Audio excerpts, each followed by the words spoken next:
Sorry বলুন। দুনিয়ার টাকার গোলাম নাটকটি যতই দিন যাচ্ছে ততই দর্শকদের প্রিয় হয়ে উঠছে।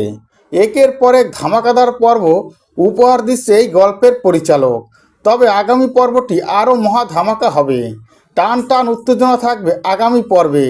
যে পর্বটি দেখার জন্য অপেক্ষা করছিল এই নাটকের দর্শকরা, ঠিক তেমনই একটি পর্ব দেখতে পাবে তারা। এবার টান টান উত্তেজনা থাকবে সেই পর্বে। এবার ক্ষমা না চাওয়া মন্ত্রী মশাইকে নিজ হাতে শাস্তি দিল শেহজাদ খান। চলুন তাহলে সেই পর্বটি সম্পর্কে আমরা জেনে নেই।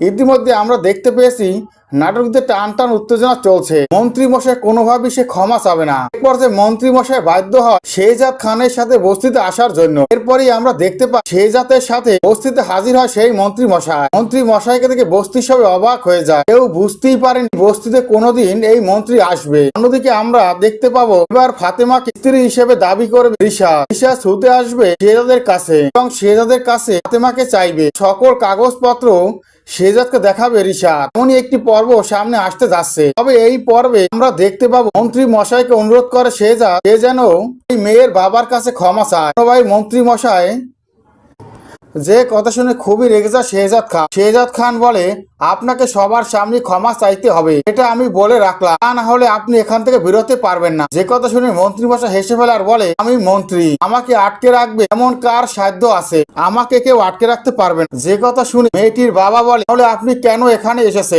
মন্ত্রী মশাই বলে, আমি বুঝতে পারিনি যে এতগুলো লোক থাকবে এবং মিডিয়ার লোকজন থাকবে, তাদের সামনে আমার ক্ষমা চাইতে হবে, কিছুতেই ক্ষমা চাইবো না। যে কথা শুনে খুবই রেগে যায় শেহজাদ। শেহজাদ রেগে গিয়ে মন্ত্রী মশাই কলার ধরে আর বলে, আপনাকে ক্ষমা চাইতে হবে। এটা দেখে অবাক হয়ে যায় মন্ত্রী মশাই। সেখানে পুলিশ ছুটে আসে, একটা হুলস্থুল কাণ্ড ঘটতে থাকে। দুনিয়া টাকার গোলা নাটকের দর্শকরা এমন একটি পর্ব দেখতে পাবে। দুনিয়া টাকার গোলা নাটকের পরবর্তী আপডেট পাওয়ার জন্য আমার চ্যানেলটি সাবস্ক্রাইব করে বেল আইকন অন করে রেখো।